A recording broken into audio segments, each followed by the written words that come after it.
Bien, bueno, bienvenidos todos a un nuevo episodio de Tejiendo Futuro. Hoy día tenemos un gran invitado, pero antes de eso quiero presentar a mi coequiper, Tam Bloch, con la que generalmente tenemos esta conversación con grandes invitados para poder conversar de temas que ayudan a construir futuro, pero que son para hoy, ¿no? Que son muy relevantes. Hola Tam, ¿cómo estás? Me encanta Hola verte Benja, nuevamente. muy bien, me encanta verte a mí también. Todavía tengo acá el olorcito de cuando estuviste de viaje aquí, así que ojalá podamos repetirlo pronto. Y bueno, estamos con un invitado muy especial. Como ustedes ven ahí, es Alejandro Paz, que ahora le vamos a presentar más formalmente. Así que Benja, te doy ahí la palabra para que puedas hacer la presentación. Buenísimo. Bueno, Alejandro yo lo conocí el año pasado en un evento en Robert Walters. Alejandro es country manager, es colombiano, viviendo en México hace unos 5 años, si no me equivoco. Es country manager de Robert Walters, una empresa que busca ejecutivos en Latinoamérica, ¿no? Es de gran relevancia e impacto en todo lo que tiene que ver con el talento y eso es parte de lo que hoy día vamos a conversar, el tema del talento.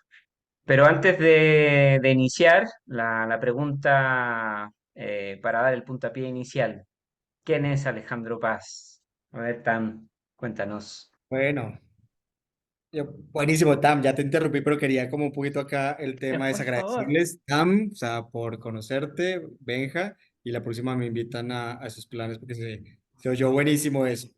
Por favor, cuando quieras, asado y vino en Buenos Aires.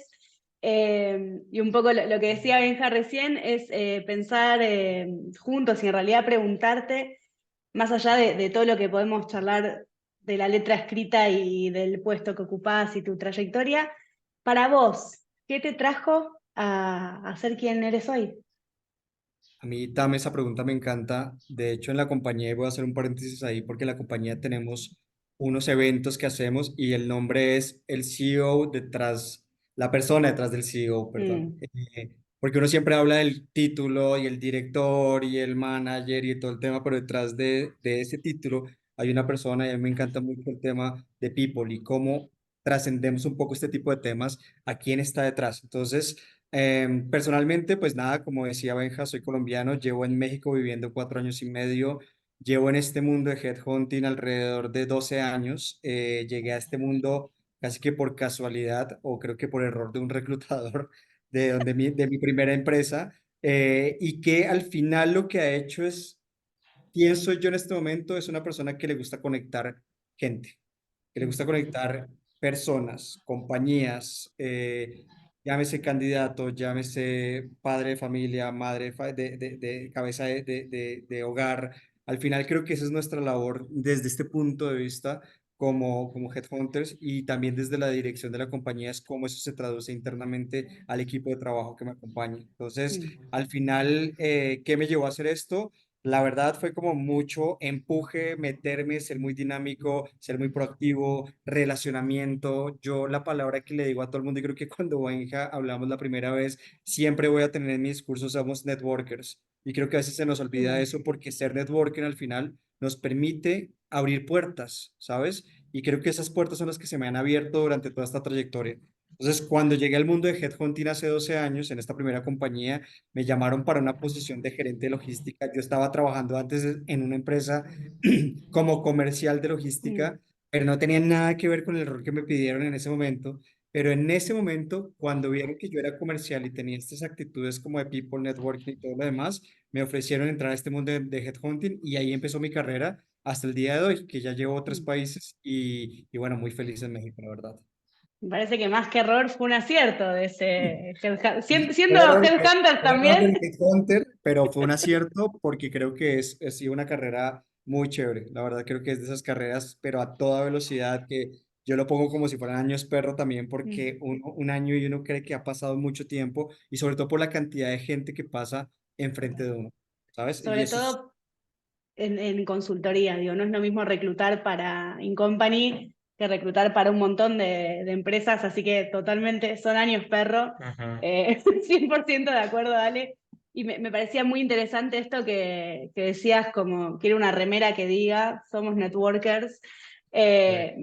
Me parece como muy, muy, muy acertado, totalmente. Digo, somos seres sociales y el trabajo también se trata de hacer relaciones y en relación a eso pensaba, pensando quizás desde esta perspectiva de, bueno, de las relaciones y del networking y de un mundo globalizado y de que cada vez los trabajos también están más globalizados, sobre todo se precipitó con la pandemia porque ya no es solo el rubro de tecnología, sino que está abierto a un montón de otros rubros. ¿Qué pensás vos o qué desafíos trae hoy manejar el talento? Hablamos de la región LATAM, que es donde sobre todo trabajamos nosotros, pero para pensarlo, digamos. Mira, Tam, yo creo que algo que se ha hecho supremamente importante entender de las compañías y de hecho este mes, un poco para que lo sepan, a final de mes hay una semana que es la semana de la intergeneracionalidad, por decirlo de Mm, alguna manera, ¿saben? Y creo que ese es de los retos más importantes que tenemos en este momento porque está empezando a llegar muchas culturas de otros continentes. Estamos teniendo en las compañías estas generaciones alfa, millennial, centennial y también los baby boomer y también la gente que ya está saliendo en nivel de retiro. Y el mayor reto es cómo poder tener una oferta de valor hacia el mercado, cómo tener ese storytelling muy bien planteado, pero que le impacte a todas las generaciones que ya tenemos en las compañías. mm, Entonces, cuando hablamos con directores de compañías, algo muy interesante es ver a esta persona que ya está en ese mood de retiro, ¿sabes? Pero que está hablando con una persona que recién está entrando. Yo creo que esto siempre ha pasado en cualquier generación, pero ahorita es mucho más complejo porque todo el tema de la tecnología está avanzando, inteligencia artificial, todo lo demás, y poner a hablar a personas que de pronto ya están en otro momento de vida con mm, gente que va a toda velocidad es de los retos más importantes, pero creo que más lindos que se pueden trabajar en este momento en mm. Latinoamérica. Y cómo me hablabas recién del storytelling y de este encuentro, digamos, o desafío del encuentro entre las generaciones. Contame un poco sobre eso. ¿Qué sería? Mira, lo que pasa es que muchas veces lo que hacemos cuando salimos al mercado a poner nuestra marca empleadora, a veces es muy, digamos que muy estática en algo, ¿sabes? Hay compañías que son muy buenas a impactar el mensaje a cada una de las Mm, generaciones o a buscar esa motivación y esa expectativa que hay detrás de cada una de esas generaciones, ¿sabes? Hay algunas otras marcas que es como misión, visión, y eso está bien, pero creo que ya se queda tan estático que no transmite algo que de pronto sí están haciendo muy bien internamente. Entonces, mm, cuando hablamos de esto del storytelling, es realmente como corporación desde esa estrategia, misión, visión y valores, también cómo lo viven internamente, pero cómo lo despliegan hacia afuera. Porque mm, encontrar talento en este momento no está siendo fácil, ¿vale? Digamos que las generaciones cambiaron también la forma de trabajar y la manera de trabajar. Entonces, eso también lo que hace es que abre un espacio en el que las compañías tienen que entender hacia dónde van a dirigir esos esfuerzos o esas inversiones, porque a veces ni mm, siquiera son esfuerzos, sino inversiones hasta monetarias, ¿sabes? Entonces, creo que por ahí va el tema un poco del storytelling. mm. Benja, dale. Alejandro, hay una pregunta, porque tú dijiste algo interesante al inicio que me hizo conectar con el episodio pasado de propósito que hicimos con Sebastián Leró. Eh, Tú hablaste de que está, ¿qué es lo que está detrás de ese CEO? ¿Qué persona está detrás de ese CEO, de ese director? Y hablábamos en el episodio anterior que de repente a uno le preguntan y dice, bueno, ¿y tú qué haces? ¿No? Y uno repite el cargo que tiene o la función que tiene dentro de la compañía y se pierde toda la riqueza de la historia de esa persona, ¿no? Y al final, lo que nos decía Sebastián en el capítulo anterior, decía, qué interesante sería poder presentarte desde el punto de vista de tu propósito. Claro. ¿Cuánto hoy día el talento está conectando con eso? Porque está las antiguas generaciones que podrían tener la conversación desde el punto de vista de tu experiencia profesional, laboral, etcétera, pero ¿cuánto hay de ese interés que hay por detrás de las historias? Y me acuerdo cuando fui a tu oficina que había algo muy marcado que decía un tema de las historias, ¿no? Que hay que contar detrás. Claro. No, y tocaste un tema bien importante porque añadido a lo que le comentaba Tam antes del tema del storytelling es el propósito. Ya la gente está buscando a través de un propósito. Ya antes era como, tengo que buscar un trabajo, tengo que trabajar, tengo que tener familia, tengo que estudiar, tengo una cantidad de cosas. En este momento creo que ya el propósito está tomando mucha más relevancia y Mm, eso es lo que tratamos de hacer muchas veces cuando estamos trabajando directamente con candidatos y con compañías, es entender realmente el detrás, porque siempre estamos hablando de, estoy buscando un perfil, el job description, dice una cantidad de cositas ahí, porque a veces solo son para la ISO 9000 y solo para cumplir un tema de calidad, pero ¿qué mm. hay detrás de ese perfil? ¿Qué es la sensibilidad del perfil? ¿Qué va a manejar? Personas, una cantidad de cosas. Entonces, no solo aplica para nosotros o para la gente cuando uno se presenta, sino también en todos los flujos de Mm. proceso que tenemos en temas de talento humano. Es entender el detrás de esas cosas. Te hago una pregunta, Ale, respecto a eso. Calculo que ustedes deben usar ATS, deben usar inteligencia artificial para todos sus procesos. El ATS es el sistema de tracking de candidatos, para quien no sabe. Yo que también hago reclutamiento, muchas veces me pregunto, y una cosa es una agencia boutique, otra cosa es una agencia a nivel LATAM, ¿cómo llegan a ese detrás sin perder a esa gente en la letra, ¿no? En ese CV, en lo que filtró el sistema, en lo que la inteligencia artificial dice que no tiene, en la cantidad enorme de entrevistas que quizás tenés que hacer, entonces tenés algo muy pautado, tipo contestame esto y nada más. ¿Cómo llegás a ese detrás y realmente a ese potencial o a ese talento en esa masividad? Mira, ahí hay dos respuestas puntuales. Una, nosotros somos un poco más especializados en esta media de alta gerencia, entonces no Mm, somos tanto volumen y ahí hay ok. una diferencia en el reclutamiento de volumen, sin decir que tenga otra metodología, pero en este caso puntualmente creo que yo me voy un paso atrás, Mm, ¿sabes, Tam? Y yo me voy al paso de realmente entender la vacante y entender qué está queriendo el cliente.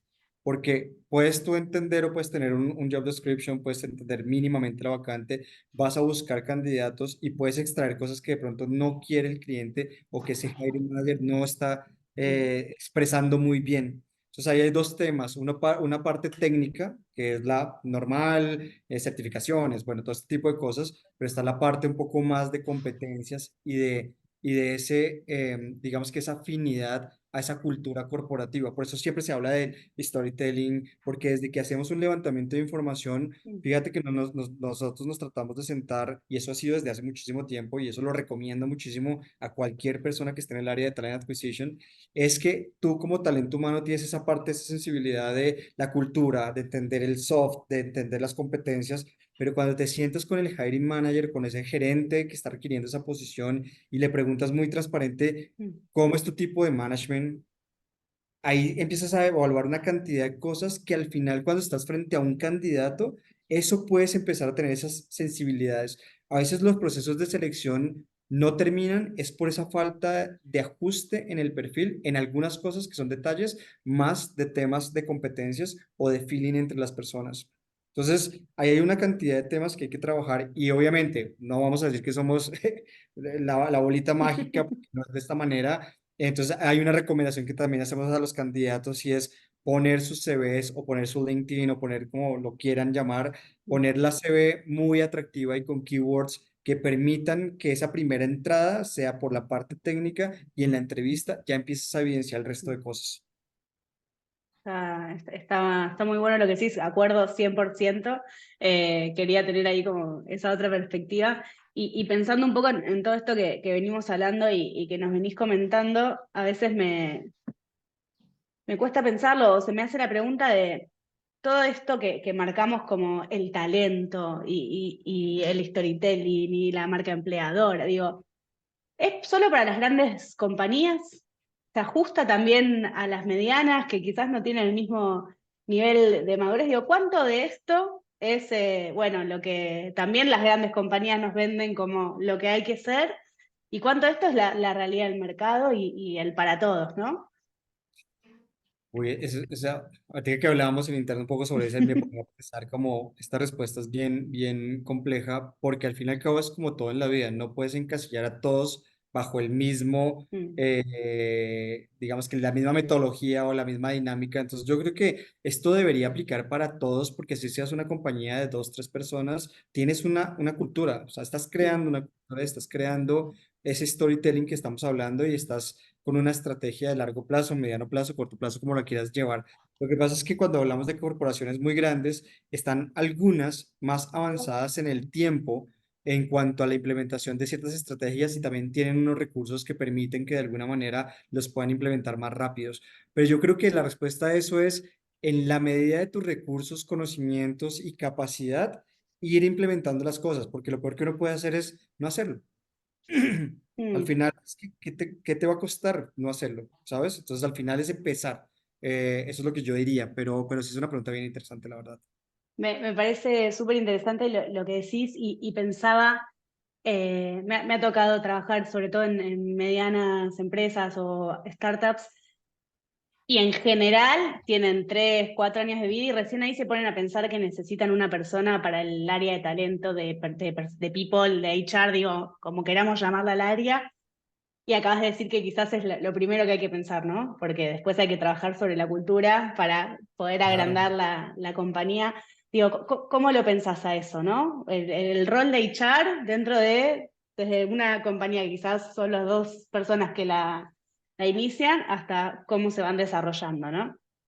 Eso es muy chévere. Yo tengo una, no sé si una teoría o algo que pienso, de pronto es, el rol de Char muchas veces antes era la persona que pagaba la nómina, que hacía los descargos, que hacía o sea, como que se veía como un rol muy operativo y como muy del día a día, ¿sabes? Mm, Y la verdad es que creo que hay que empezar a volcar el rol de HR o de talento, como lo queramos llamar nosotros, a un rol mucho más estratégico.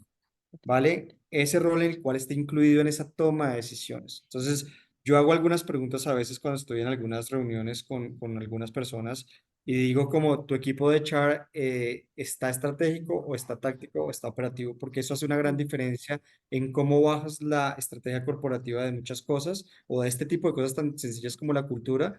Y en ocasiones he podido llegar a preguntarle a algunas personas de HR, ¿tú sabes cuánto vende tu compañía? ¿Tú sabes cuál es el budget de este año de la compañía?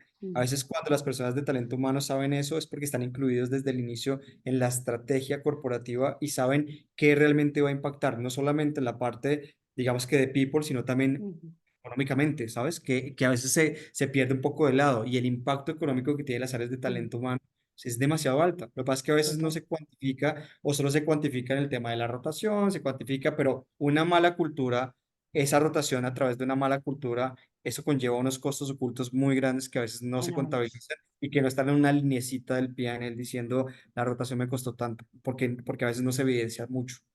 Totalmente. Me parece súper interesante lo que decís y me lo pregunto al aire, no creo que tengamos una respuesta, pero ¿cómo convencemos entonces a las compañías, pequeña, mediana, startup, lo que sea, en que empiecen a abrirnos las puertas de esos roles estratégicos, ¿no? Porque también a veces es como, estoy haciendo todo lo operativo y quiero pensar en estrategia. No, pero tenés que sourcear digo, ahí hay como ese juego de lo urgente, lo importante, la estrategia, el presupuesto, incluso de, bueno, tengo una sola persona y necesito que haga todo. ¿Cómo hacemos que nos abran la puerta, no? ¿Cómo estamos golpeando ahí? Y es un tema también importante y es cómo que nos abran la puerta, pues yo creo que se está abriendo. El Mm, tema es que a veces la definición del rol, cuando estamos en empresas naciendo, es tan rápido todo que lo que se cree que se necesita realmente difiere de lo que es la realidad del momento de la compañía. Entonces me he encontrado con casos muy chéveres, la verdad, en los cuales son compañías que van creciendo muchísimo y contratan a gente espectacular, pero que de pronto el cargo se les queda muy pequeño para lo que mm, venían haciendo y viceversa. A veces piensan que el rol es tan pequeño y contratan a alguien de unos, digamos que aptitudes más, de un nivel más abajo de lo que realmente la corporación necesita y ahí empiezan a tener esos gaps. Entonces también es hacer una evaluación de que esa persona de talento humano es un pilar de la compañía realmente. mm, Muy 100%. bien. Pensando en algo que es bien relevante y que yo lo estoy vivenciando en carne propia, ¿no? Yo soy chileno viviendo en México y a ti te pasa más o menos lo mismo, colombiano viviendo en México. Hoy día tenemos talento sin fronteras, por así decirlo, ¿no? O sea, hay talento en Perú, en Colombia, en Argentina, en Chile, Costa Rica. y las fronteras hoy día se están bueno, después del COVID, ¿no? Se rompieron, hubo trabajo de distancia, etcétera, pero hoy día, ¿cuánto los países están mirando talento en otros países, Sí. especialmente dentro de Latinoamérica? ¿Cómo lo ves tú eso? No, lo que pasa es que eso se llama una fuga de cerebros, un poco Mm, una teoría, no me acuerdo dónde lo leí, pero realmente es ese talento que tiene el país está empezando a migrar, pero eso tiene unos factores también geopolíticos bien importantes.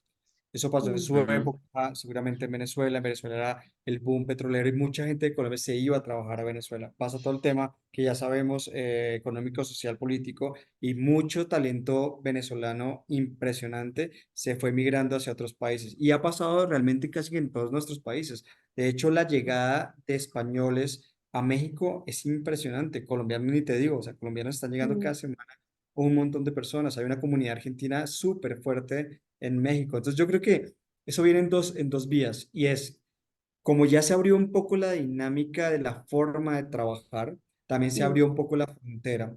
Y segundo, cuando hay países en los cuales está la dinámica económica fuerte y no hay una capacidad de personas que puedan llegar a cubrir esa demanda, tienes que echar mano de otros países, mm, ¿sabes? Y es cuando toca empezar a abrir las puertas, a entender culturas. Por eso hablábamos al inicio de la conversación del reto y es la multiculturalidad de las compañías y la multigeneracionalidad de las compañías, porque mm, ya no solo vas a trabajar, en el caso que estamos nosotros en México, Benja, o allá tú, pero ya no solo trabajar con el alcance mexicano, sino qué pasa si incluye una persona que trae otras prácticas de España, otra que viene de Estados Unidos, otra que viene de Perú, o sea, estoy hablando de diferentes culturas y dinámicas de trabajo.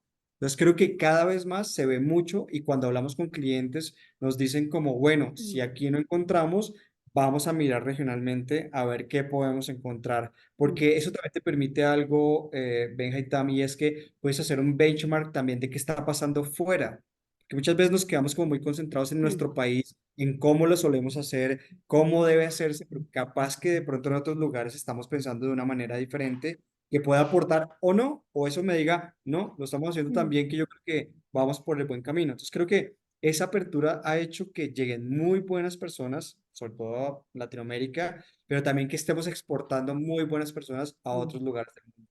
Entonces creo que eso es como un trading ahí ujú, digo que es una fuga a veces de talento. Y hay algo bien importante porque en el último año lo que alcanzamos a percibir es que había un porcentaje, no recuerdo muy bien, pero era un porcentaje que venía creciendo de las personas, por ejemplo, en el caso mexicano, que estaban retornando a México para retomar actividades laborales, ya después de mm, muchos años fuera del país. Entonces, no solo estamos abriendo la puerta a otras nacionalidades, sino que se está abriendo la puerta a volver a repatriar, si lo podemos decir de alguna mm, manera, esos candidatos que en algún momento se fueron como fuga de talento y que quieren regresar. Entonces, qué gran oportunidad de tener esa multiculturalidad con esa esencia del país. mm. Me parece ujú, súper interesante lo que planteás y mi perspectiva y esto de lo que yo conozco y desde lo chiquito de Argentina es que muchas veces la situación, sobre todo económica del país, lleva a esta fuga de talento que migra, ¿no? Y pensaba un poco en cómo se abrió la puerta a lo remoto desde la pandemia, más allá de las áreas de tecnología, que lo vienen haciendo hace 1000 años, y pensaba que también ahora, como 4 años después, lo voy a poner entre comillas, hay como una moda hay que volver a la oficina, hay que volver, lo remoto no sirve, quizás algo híbrido. ¿No perdemos talento también en ese capricho de lo presencial? Porque yo creo que sí hemos aprendido a trabajar desde lo remoto, ¿no? Entonces, ¿qué pensás?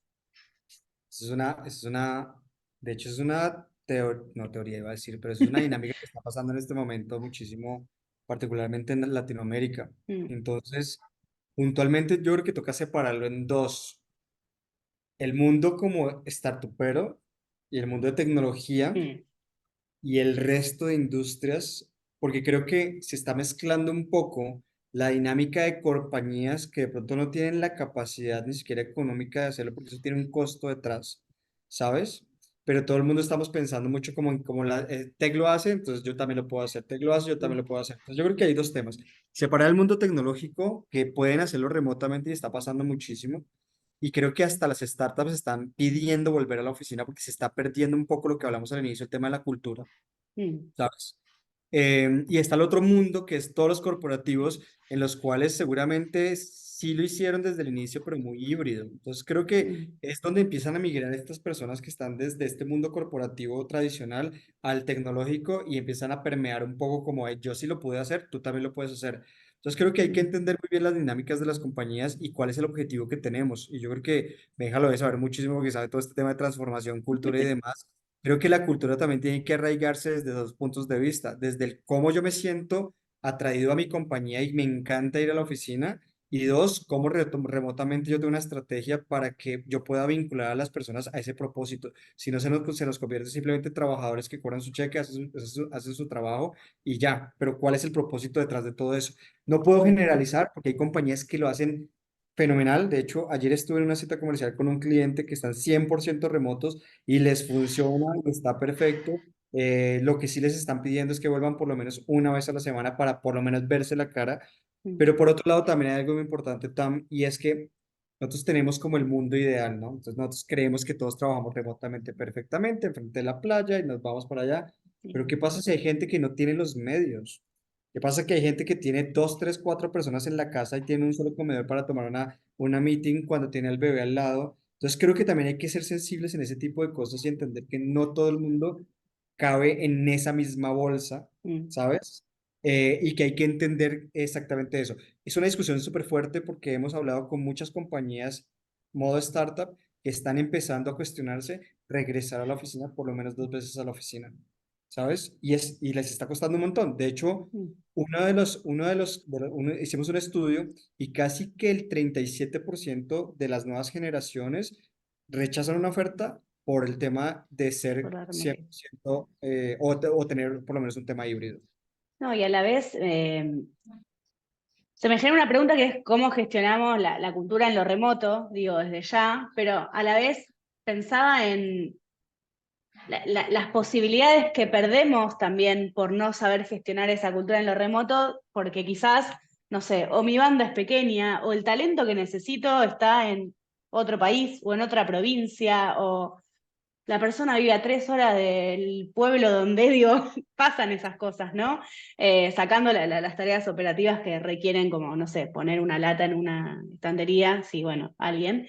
Digo, ¿dónde está el costo-beneficio, ¿no? Como en dónde voy a poner el foco, en cómo gestionar la cultura desde lo remoto porque me trae el mejor talento, o en perder el talento porque no sé gestionar la cultura.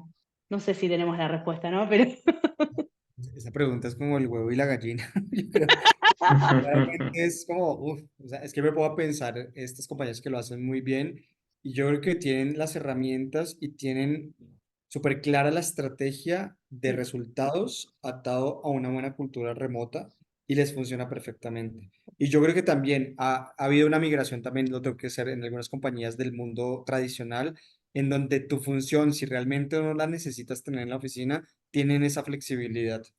Entonces creo que también yo creo que el trabajo remoto ha llegado para quedarse. Creo yo fielmente que mínimo 2 veces en casa, creo que, o tres, creo que depende de las compañías, depende de la situación también de la misma compañía, si tiene una oficina, si le cuesta más, menos, o sea, también hay unos temas económicos centrados, pero creo que sí el tema del trabajo remoto, híbrido más que todo, creo que la gente lo está valorando, pero sí, las nuevas generaciones evidentemente quieren un poco más de libertad en ese sentido. Y no con eso Sí, significa que no trabajamos, ¿no? O sea, porque hay un mal pensamiento de pronto a veces del que estás 100% remoto, entonces no estás trabajando, este monitoreo de todo el tema, pero creo que si están claras las reglas de juego, las cosas deberían funcionar. Pero personalmente creo yo, desde mi punto de vista, creo que el trabajo híbrido hace que tengas un poco también de ese engagement con la gente, de tener la cultura, de jugar algo, de ir a tomarse una cerveza después del trabajo, y eso genera también un poco de comunidad. Mm, totalmente. Sí, yo, yo, 100%. yo iba a complementar un poco con eso, que al final no hay que pensar en los extremos, ¿no? O sea, o completamente remoto o completamente en oficina. y no pensarlo desde el punto de vista tienes que ir a la oficina, ¿no? Sino que desde el punto de vista que eh, cuando estemos presencial, estamos construyendo relaciones Mm, significativas, de confianza, que nos permita generar lo que necesita la dinámica de un equipo, ¿no? Y la creatividad, la innovación que sale detrás de eso. Si lo pensamos desde el punto de vista de la obligatoriedad, ahí ya se genera mm, la tensión o la presión, más bien dicho, donde se puede generar los quiebres desde el punto de vista del talento.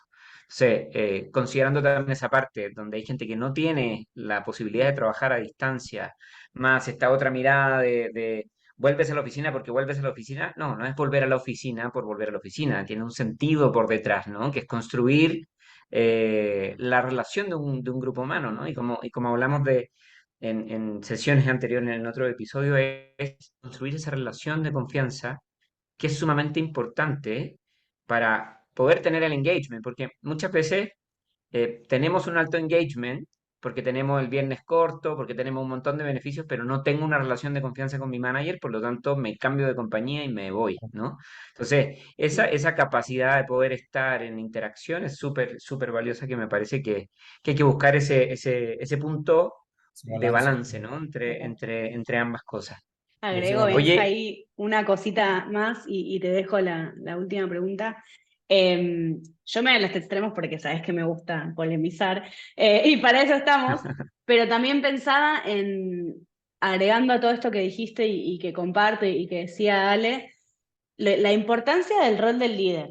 Porque si hay un líder que esté remoto, esté híbrido, esté presencial, le importan las relaciones significativas, le importan las personas, genera seguridad psicológica, genera un espacio donde podamos conversar o todos los derivados que queramos, digo, va a funcionar igual, no importa dónde estemos, ¿no? Entonces, Sí, sí, como verdad.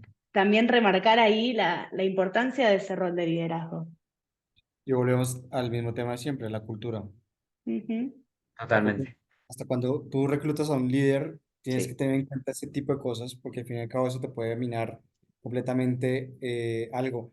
Hoy precisamente estaba hablando con un cliente y me decía eso, que ellos tuvieron una experiencia que se trajeron a una persona que era el gurú en su tema, pero gurú, o sea, de hecho, más o menos me decía, era el top de México, pero cuando llegó y se acopló a la cultura, no pudo. No pudo, trataba mal porque su compañía anterior tenían como mm, ciertas actitudes un poco más fuertes, en esta compañía es cero con esos temas, entonces claramente tú puedes traerte la mejor persona técnicamente, pero tienes que cuidar muchísimo esa parte de cultura. totalmente. Totalmente. Bien, estamos llegando al final. Quiero hacerte una última pregunta que a mí me encanta este tema.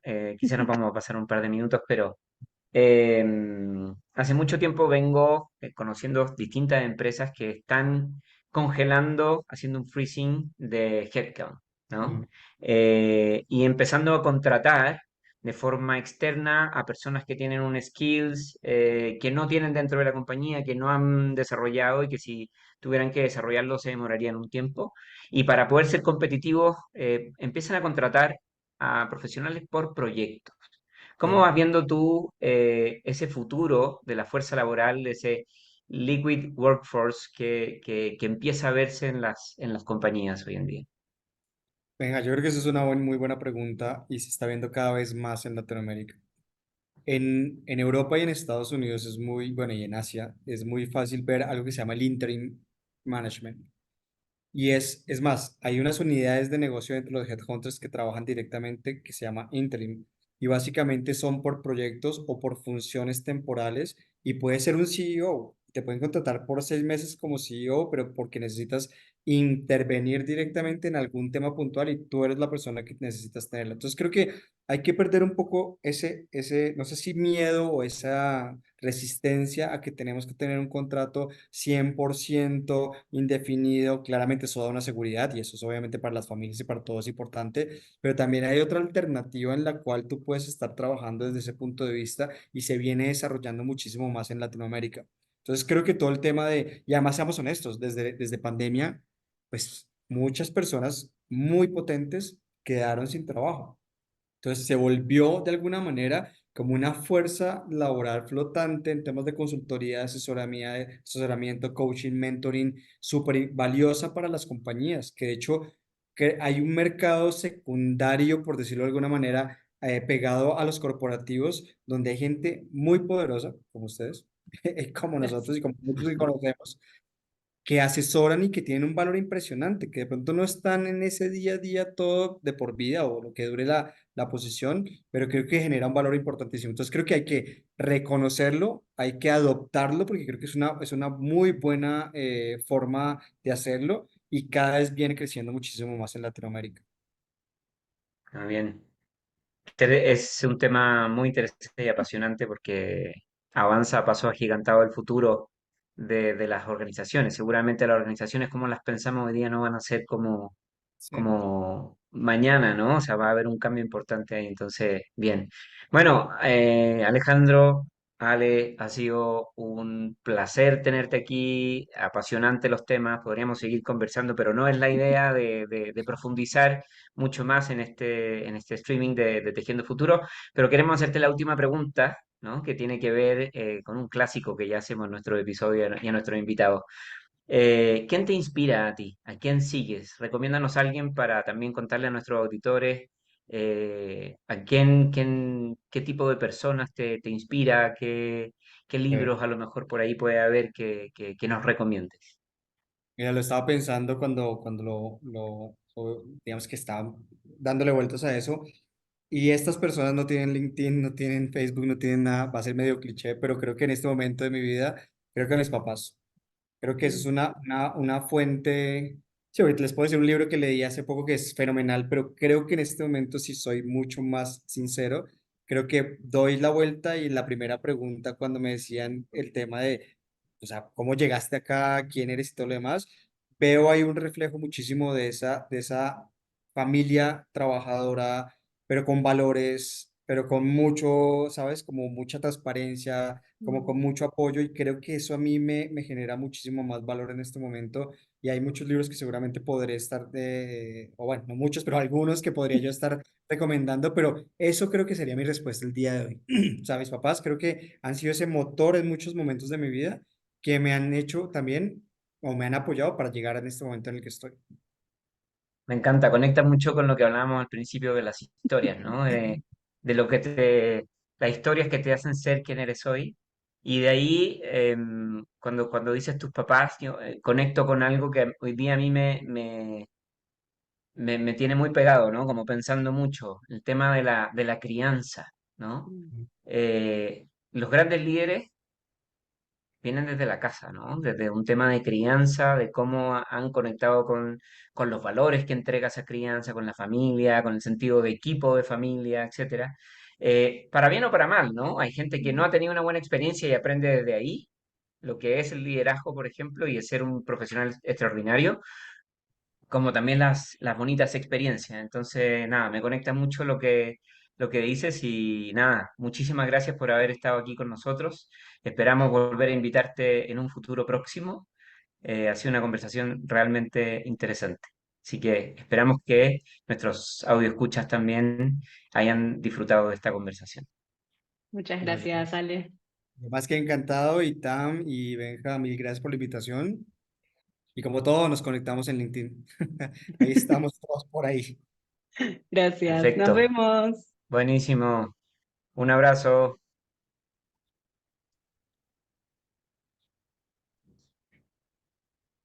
Esperen que no sé Ahí cómo está. cancelar el. Sí, ya está. Espera que deje de grabar.